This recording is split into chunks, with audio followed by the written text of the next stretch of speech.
Mes chers compatriotes, c'est avec beaucoup de plaisir que je vous retrouve dans ce forum du centre, La Voix du Centre, dans ma rubrique personnelle « Dis-moi docteur, comment va le Congo ?»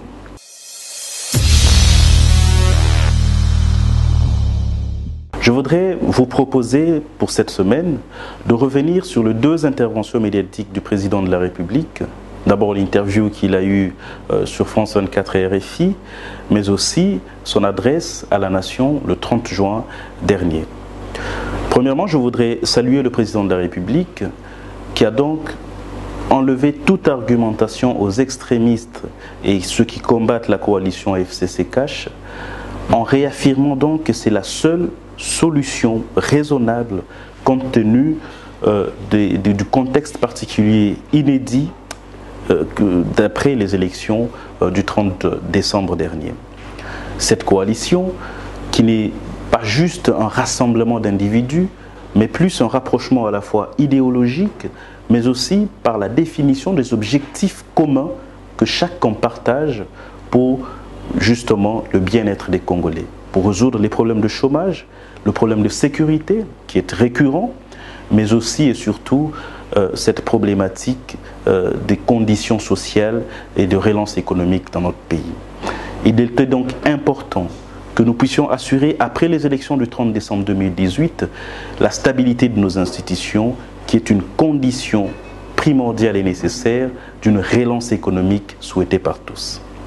Le président de la République a aussi mis en exergue ou réaffirmé sa volonté de vouloir combattre l'insécurité à l'Est. Et moi, je voudrais saluer le fait qu'il ait, encore une fois, réaffirmé, ou plutôt mieux défini, l'insécurité qui règne à l'Est et qui est plutôt l'œuvre d'un groupe terroriste, qui n'est plus une guerre conventionnelle, comme d'ailleurs l'a décrié son prédécesseur, sans être entendu en son temps.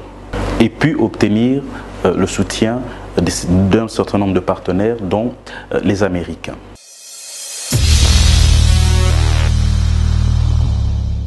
Mes chers compatriotes, nous avons tous été étonnés de voir la dernière proposition de M. Martin Fayulu sur la tenue d'un dialogue, à l'issue duquel lui et un certain nombre des personnalités à la Mouka vont occuper une institution pour réformer les institutions présentes.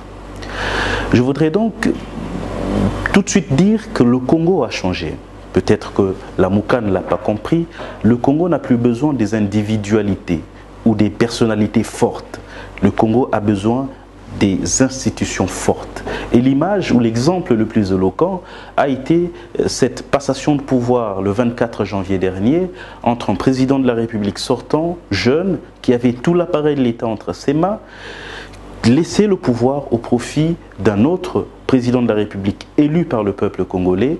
Et tout cela voulait tout simplement dire qu'il faudrait maintenant que nous prônions la force de nos institutions plutôt que des individus forts.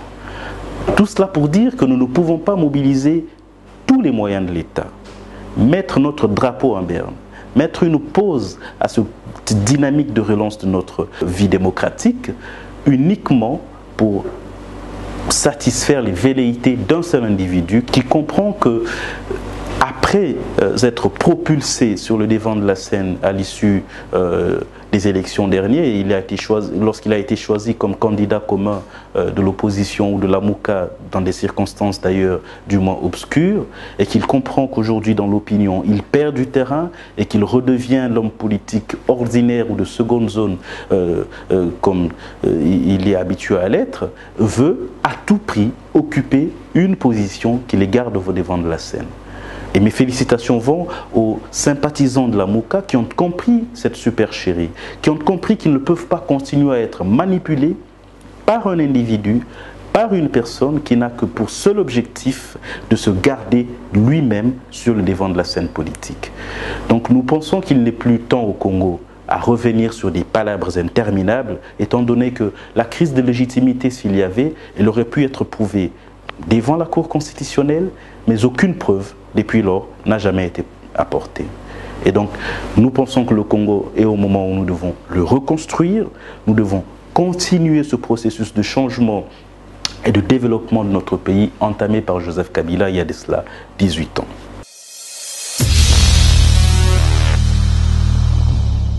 Pour terminer, je voudrais revenir sur ce dossier dans le domaine de la santé, sur les médecins du secteur public qui ne sont pas payés.